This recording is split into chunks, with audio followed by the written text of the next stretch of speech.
कुछ सेकंड के लिए धरती हिली, लोगों में भयानक चीख पुकार मच गई। ऐसी अफरा तफरी मची कि सब गलियों में निकल गए। कहीं बिल्डिंग न गिर जाए, इस डर से अपना अपना सिर बचाने की जुगत करने लगे।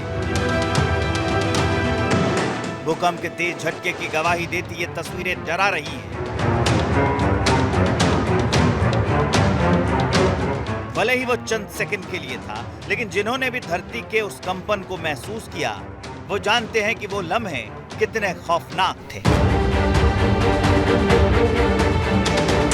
भूकंप का झटका इतना जबरदस्त था कि लोग अपने घरों से बाहर निकल आए। कई लोग अपने बच्चों को गोद में लेकर नीचे की तरफ भागे। दिल्ली एनसीआर में मल्टी स्टोरी बिल्डिंग में रहने वाले लोग अपने फ्लैट से बाहर निकल आए। अक्सर ऐसा होता है कि भूकंप के बाद आफ्टर शॉक भी आते हैं। ऐसे में लंबे समय तक अपने घर के बाहर लोग खड़े रहे। मेरे हस्बैंड सोए थे, वो उठ के एकदम बैठ गए। नीलम भूकंप आया। जब मैं बाहर की तरफ गई तो हमारे टीवी रैक पे एक छोटा सा झूला रखा, वो काफ़ी तेज सेक कर रहा था और जो डोर है वो ऐसे हिल रहा था जैसे कोई नॉक कर रहा हो काफ़ी देर से। अच्छा। तो फिर मैंने बच्चों को उठाया, फिर हम लोग नीचे चले आए, लेकिन काफ़ी मतलब सबको ये फील हुआ। हम लोग तो उस समय जग ही रहे थे। भूकंप के झटके रात 11:35 पर महसूस किए गए। रिक्टर पैमाने पर भूकंप की तीव्रता 6.4 दर्ज की गई। भूकंप का केंद्र पश्चिम नेपाल के जाजरकोट में था।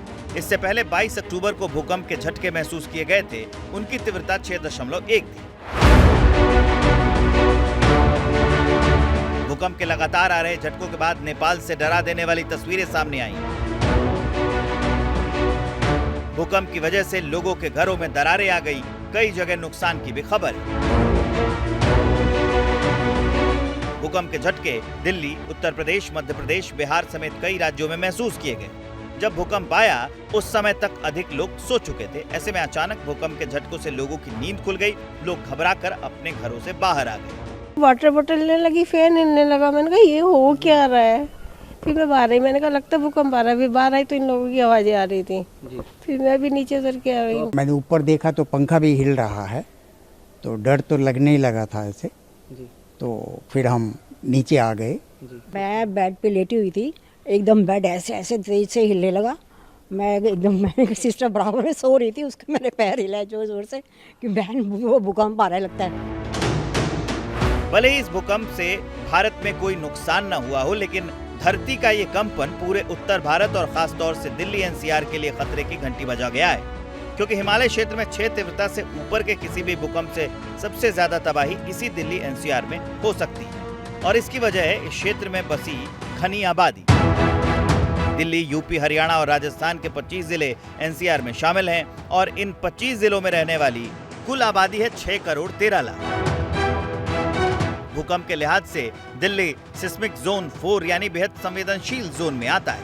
इसलिए 6 तीव्रता से ऊपर का कोई भी भूकंप कभी भी खतरनाक साबित हो सकता है। चिंता की बात यह है कि दिल्ली की करीब 50 लाख इमारतों में से सिर्फ 20% को ही उनकी कंस्ट्रक्शन क्वालिटी के हिसाब से सुरक्षित माना जाता है।